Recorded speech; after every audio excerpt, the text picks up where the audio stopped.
আসলে প্রতিহিংসার রাজনীতি থেকে বের হয়ে আসা উচিত, অহিংস রাজনীতির চর্চা করা উচিত। মারামারি, কাটাকাটি, প্রতিপক্ষকে ঘায়েল করা, তাকে শেষ করে দেওয়া, আমার অবস্থান তৈরি করা, এটা কোনো সভ্য রাজনীতিবিদের কাজ হতে পারে না। আসলে এই সঠিক রাজনৈতিক চর্চাটা আমাদের ভিতরে নেই, আর যার ফলে আমরা ইতিপূর্বে যা দেখেছি এবং বর্তমানে যা দেখছি, একজনে আরেকজনকে দমন করে নিজের অবস্থানটা সৃষ্টি করা। পদ্মা সেতু, মেট্রো রেল এবং এলিভেটেড এক্সপ্রেসওয়ে নির্মাণের গর্বিত অংশীদার বসুন্ধরা সিমেন্ট। অথচ আমরা গণতন্ত্রের দোহাই দিই, গণতন্ত্র মানি। গণতন্ত্র যদি আমার প্রতিপক্ষকে চায়, সে নেতা হবে, সে নির্বাচিত হবে। এই জন্য হচ্ছে তাকে মেরে, তাকে হত্যা করে, তার উপর আঘাত করে আমার অবস্থান সৃষ্টি করতে হবে, তাকে বিতর্কিত করে, তার বিরুদ্ধে অপপ্রচার করে আমার অবস্থান সৃষ্টি করতে হবে। এটা কিন্তু কোনো সভ্য রাজনীতিবিদের কাজ নয়।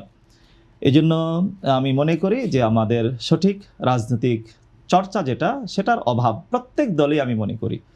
যে আমাদের কর্মীদেরকে আমরা সেভাবে এই গাইড দিতে পারি না, সেভাবে তাদেরকে গড়ে তুলতে পারছি না।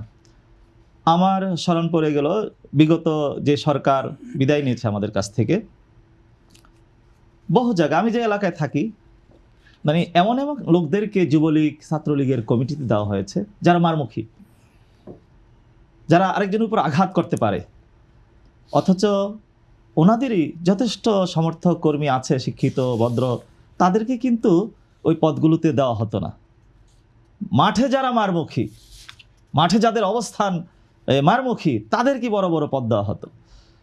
এটাও একটা, আমি মনে করি যে প্রতিপক্ষের উপর আঘাত বা মারমুখী রাজনীতির মারমুখীতে চলে যাওয়ার এটা একটা কারণ। তো আমি অনুরোধ করব প্রত্যেক রাজনৈতিক দলকে, নেতৃবৃন্দ যারা আছেন, নেতৃত্ব দ্বারা দেন, অবশ্যই প্রতিহিংসার রাজনীতি থেকে, প্রতিপক্ষকে ঘায়েল করে, তাকে ছোট করে, তার উপর আঘাত করে আমাকে উঠতে হবে, এই চর্চা থেকে আমাদেরকে ফিরে আসতে হবে, সুস্থ রাজনীতির চর্চা করতে হবে। যারা শিক্ষিত, ভদ্র, তাদেরকে নেতৃত্বে এগিয়ে আনতে হবে।